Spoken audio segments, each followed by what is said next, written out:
కార్తీక పురాణం 2వ అధ్యాయం 2వ రోజు పారాయణం గురించి తెలుసుకుందాం. Hi friends, welcome back to our channel. మన ఛానల్ని ఎవరైనా మొదటిసారి చూస్తున్నట్లయితే ప్లీజ్ లైక్ చేయండి, షేర్ చేయండి, సబ్స్క్రైబ్ చేసుకోండి. అలాగే పక్కనే ఉన్న బెల్ ఐకాన్ క్లిక్ చేసి పెట్టుకోండి, ఎందుకంటే నేను వీడియోస్ చేసిన వెంటనే మీకు చేరుతాయి. ఓకే ఫ్రెండ్స్, ఇక వీడియోలోకి వెళ్దామా. మరి కార్తీక పురాణం 2వ అధ్యాయం 2వ రోజు పారాయణం గురించి. కార్తీక పురాణం 2వ అధ్యాయము సోమవార వ్రత మహిమ. శ్లోకం: ఓ మిత్యేకాక్షరం బ్రహ్మ వ్యాహరంతి త్రశక్య తస్మై తారాత్మనే మేధా దక్షిణామూర్తయే నమః.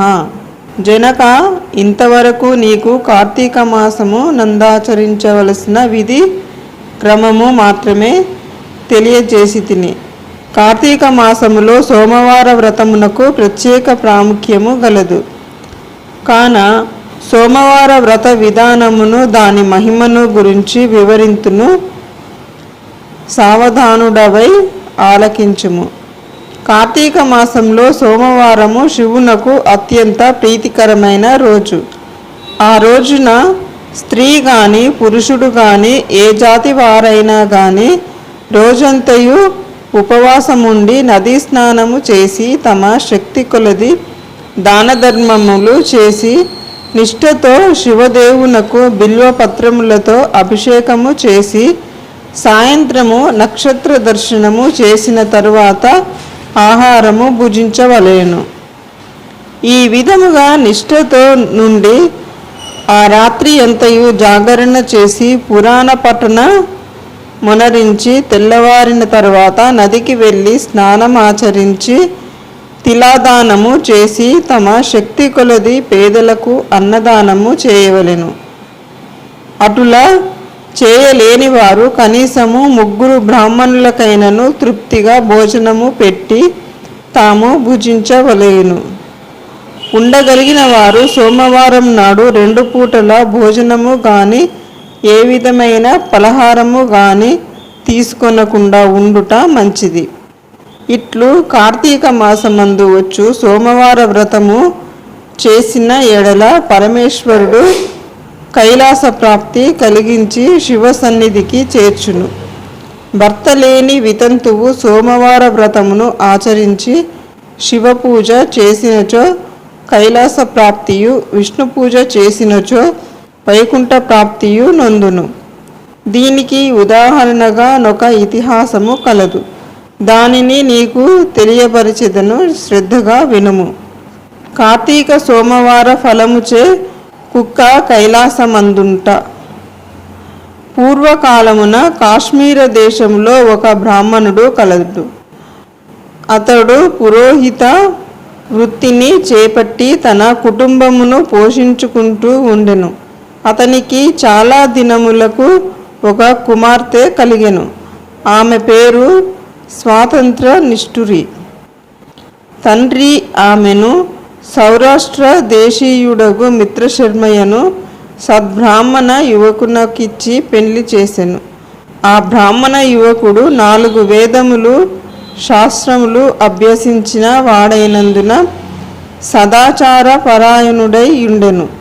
అతడు భూతదయ కలిగిన వాడు, నిత్య సత్యవాది, నిరంతరం భగవన్నామస్మరణ చేయువాడును ఎగుటచే లోకులెల్లరతనిని అపరబ్రహ్మ అని కూడా చెప్పుకొనుచుండెడి వారు. ఇటువంటి ఉత్తమ పురుషుని భార్యయగు నిష్ఠురి యవ్వన గర్వంతో కన్ను మిన్ను గానక పెద్దలను దూషించుచు అత్తమామలను భర్తను తిట్టుచు కొట్టుచు రక్కుచు పరపురుష సాంగత్యము గలదై వ్యభిచారిణి అయి తన ప్రియులు తెచ్చిన తినుబండారములు బట్టలు పువ్వులు ధరించుచు దుష్టురాలై తిరుగుచుండగా వంశమునకు అప్రతిష్ట తెచ్చుచున్నదని అత్తమామలు ఆమెను ఇంటి నుండి వెళ్ళగొట్టారు. కానీ శాంత స్వరూపుడగు ఆమె భర్తకు మాత్రమా మే అందు అభిమానము పోక ఆమె ఎంతటి నీచ కార్యములు చేసినను సహించి పొమ్మనక విడువక ఆమె తోడనే కాపురము చేయుచుండెను. కానీ చుట్టుపక్కల వార నిష్ఠురి గయ్యాలి తనమును కేవగించుకొని ఆమెకు కర్కశ అనే ఎగతాళి పేరును పెట్టుటచే అది మొదలందరూ దానిని కర్కశ అనియే పిలుస్తూ ఉండేవారు. ఇట్లు కొంతకాలము జరిగిన ఆ కర్కశ ఒకనాటి రాత్రి తన భర్త గాఢ నిద్రలోనున్న సమయము చూచి మెల్లగా లేచి తాళి కట్టిన భర్త అన్న విచక్షణ గాని దయా దాక్షిణ్యాలు గాని లేక ఒక బండరాతిని తెచ్చి అతని తలపై గట్టిగా కొట్టినది. వెంటనే అతడు చనిపోయెను. ఆ మృతదేహమును ఎవరు సహాయము అక్కర్లేకనే అతి రహస్యంగా దొడ్డిదారిన కొనిపోయి ఊరి చివరనున్న పాడుబడిన నూతిలో పడవేసింది. పైన చెత్తా చెదారములతో నింపి ఏమియూ ఎరుగని దాని వలె ఇంటికి వచ్చెను. ఇక తనకు ఏ ఆటంకములు లేవని ఇంకా విచ్చలవిడిగా సంచరించుచు తన సౌందర్యం చూపి ఎందరినో క్రీగంటనే వశపరుచుకొని వారల వ్రతమును పాడు చేసి నానాజాతి పురుషులతో రమించుచు వర్ణశంకరురాలయ్యెను. అంతయేగాక పడుచు కన్యలను భర్తలతో కాపురము చేయుచున్న పడుచులను తమ మాటలతో చేరదీసి వారికి కూడా దుర్బుద్ధులు నేర్పి పాడు చేసి విటులకు తార్చి ధనార్జన కూడా చేయసాగిన. జనకరాజా యవ్వన బింకము ఎంతో కాలముండదు గదా, కాలం ఒక్క రీతిగా నడవదు. క్రమక్రమముగా ఆమెలోని యవ్వనము నశించినది. శరీరమందు మోహవ్రాణములు బయలుదేరినవి. ఆ వ్రాణముల నుండి చీము రక్తము రసి కారుట ప్రారంభమయ్యెను. దానికి తోడు శరీరమంతా కుష్ఠవ్యాధి బయలుదేరి దుర్గంధము వెలువడుచున్నది. దినదినము శరీర పటుత్వము కృషించి కురూపియై భయంకర రోగములతో బాధపడుచున్నది. ఆమె యవ్వనములో ఉండగా ఎన్నో విధాల తృప్తి కలిగించిన విటులయే ఒకరు ఇప్పుడు ఆమెను తొంగి చూడరైరి. ఆ పరిసర ప్రాంతానికి వెళ్ళిన ఎడల తము నెటులైనను పలకరించునని ఆ వీధి ముఖమైనను చూడకుండిరి. కర్కశ ఇటుల నరక బాధననుభవించుచు పురుగులు పడి కొంతకాలమునకు చనిపోయినది. బ్రతికినన్నాళ్ళు ఒక్కనాడైన పురాణ శ్రవణమైనను చేయని పాపిష్ఠురాలు కదా. చనిపోయిన వెంటనే భయంకరమైన యమభటులు ఆమెను కొనిపోయి ప్రేతరాజగు యముని సన్నిధిలో నుంచగా యమధర్మరాజు చిత్రగుప్తుల వారిచే ఆమె పాపపుణ్యములు జాబితాను చూపించి, భటులారా, ఈమె పాపచరిత్ర అంతంత కాదు. వెంటనే ఈమెను తీసుకువెళ్ళి ఎర్రగా కాల్చిన ఇనుప స్తంభమునకు కట్టబెట్టుడు అని ఆజ్ఞాపించెను. వీటిలతో సుఖించినందులకు గాను యమభటులు ఆమెను ఎర్రగా కాల్చిన ఇనుప స్తంభమును కౌగిలించుకొమని చెప్పిరి. భర్తను బండరాతితో కొట్టి చంపినందుకు గాను ఇనుప గదలతో కొట్టిరి. పతివ్రతలను వ్యభిచారిణులుగా చేసినందుకు సలసల కాగిన నూనెలో పడవేసిరి. తల్లిదండ్రులకు అత్తమామలకు అపకీర్తి తెచ్చినందుకు సీసము కరిగించి నోటిలోను చెవిలోను పోసి ఇనుప కడ్డీలు కాల్చి వాతలు పెట్టిరి. తుదకు కుంభీపాకమును నరకములో వేయగా అందు ఇనుప ముక్కలు గల కాకులు, విషసర్పాలు, తేళ్ళు, జర్రులు కుట్టినవి. ఆమె చేసిన పాపములకు ఇటు 7 తరాలు అటు 7 తరాల వాళ్ళు నరక బాధలు చూచుచుండిరి.